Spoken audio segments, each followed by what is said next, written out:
Hi, folks. It's Nathaniel Stinnett with the Environmental Voter Project. We've got another mini briefing for you. Today, we are going to talk about what we are seeing in the battleground state of Georgia. For those of you who aren't familiar with the Environmental Voter Project, we're a nonpartisan nonprofit that identifies millions of people who care deeply about climate and the environment who aren't voting. And then we work with thousands of volunteers around the country to mobilize these non-voting environmentalists and eventually turn them into consistent voters. If you want to learn more about our work, please look at a whole bunch of videos on our YouTube page or look at environmentalvoter.org. But today, we're going to be talking about Georgia. So this is what we are seeing in Georgia. First, the Environmental Voter Project has identified an absurdly large number of low propensity environmental voters in Georgia, over 491,000. Yes, over 491,000 already registered voters in Georgia who are highly likely to list climate or the environment as their top priority, yet we don't think they're going to vote this fall without being mobilized to do so. And we don't think they're going to vote because when we look at their public voting histories, they skipped the 2020 presidential election and every election since then. And just to give you a sense of how large a number like this is in Georgia, 4 years ago, the presidential election in Georgia was decided by a mere 11,779 votes. To put it another way, this population of potential first-time climate voters that we're targeting is over 40 times larger than the margin of victory was in Georgia 4 years ago. That is a huge pool of potential political power, much, much larger as a percentage of the overall electorate than we see in almost any of our other states at the Environmental Voter Project. All right, early voting has begun in Georgia.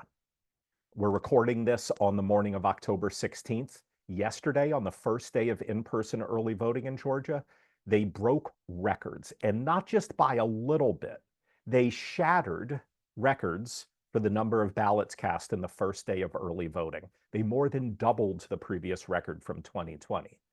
Over 305,000 Georgians cast their ballots yesterday in early voting. That is just a huge, huge number. That's more than the total number of ballots that will be cast in many states. And that was just on the first day of early voting in Georgia. All right. Who are these 491,000 low propensity environmental voters? Well, if you look at the very bottom here, the lowest row, that's the demographic makeup of all registered voters in Georgia. And those numbers are percentages. So the way to read this is 10.7% of registered voters in Georgia are between the ages of 18 to 24. Or if you go over here, 51.2% of registered voters in Georgia are white. All right, now look at the row right above that, LPEVs. That stands for low propensity environmental voters. These are the 491,000 people we are targeting at the Environmental Voter Project. What's the first thing you see? Well, almost 87%, 86% of them are under the age of 35. That is a huge, huge number. I'm sure it comes as no surprise to many of you that low propensity environmental voters are disproportionately young, but 86% of them, that's larger than we see in most states. That's really, really disproportionately young. All right, when we look at the sex data breakdown, we do see that there is a slight gender gap. Now, there's a gender gap in the underlying electorate in Georgia. So women are 6 percentage points more prevalent in the electorate in Georgia than men. But when you look at our target population, they're 9.5 points more prevalent. So there's a slightly larger gender gap among these low propensity environmental voters than what we see in the underlying electorate in Georgia. And finally, when we look at the racial breakdowns, well, among all registered voters in Georgia, 51% of them are white, but only 27% of our target population in Georgia is white. And you'll see what happens here is the white versus black demographic breakdowns essentially just flip. So white people are 21 percentage points more prevalent than black people in the Georgia electorate, but among our target population, black voters are 23 percentage points more prevalent than white voters.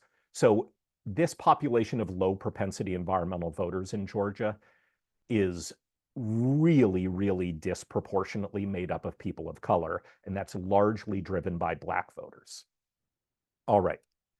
When we look at a geographic distribution of our targets, you'll see it largely mirrors the population distribution in Georgia, but even beyond that general population distribution, these low propensity environmental voters are really, really concentrated around Atlanta, within about 20 miles of Atlanta. Obviously, there are other places like Athens around the university and around other large cities that you see concentrations, but we're talking about a very, very urban and close suburban population here. All right. We did some battleground state polling of young voters at the Environmental Voter Project just 2 months ago at the very end of the summer.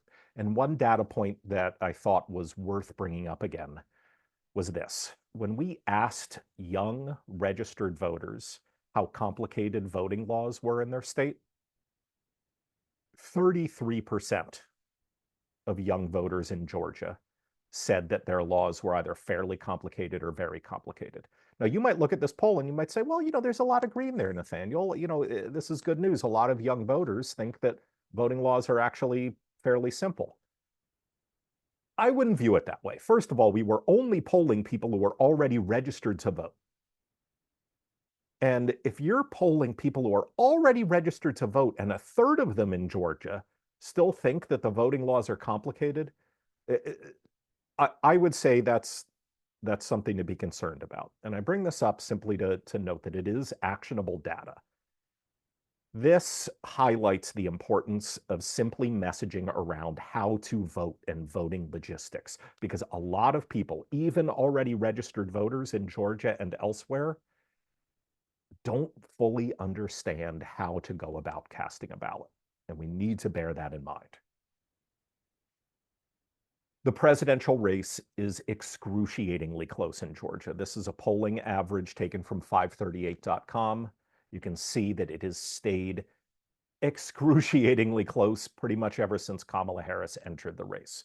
Currently, Donald Trump is up by 1.1 percentage points, but that is well, well, well within the margin of error. This is essentially tied.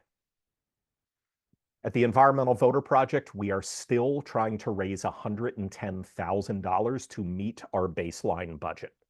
Moreover, when we look back at previous randomized control trials, we can see that we won't reach a point of diminishing returns on our spending until we raise another $320,000. So only after we raise and spend another $320,000 will we start creating fewer new votes per dollar spent. But obviously, there are just a few days left in the election, and especially when it comes to direct mail, we really only have a few more days to purchase and set in motion new direct mail. I should also mention, thanks to a very generous donor that just came in, we have a $25,000 match. So the first $25,000 donated to support our Georgia efforts will be matched. If you would like to support our work, please make a donation. There will be a donation link in the notes to this video. You can also use this QR code to go to our website. You can also sign up to volunteer for a phone bank. We will be calling into Georgia nonstop between now and Election Day. And finally, if you'd like to get notified of other mini briefings and other videos like this, please subscribe to our YouTube page. Thank you so much.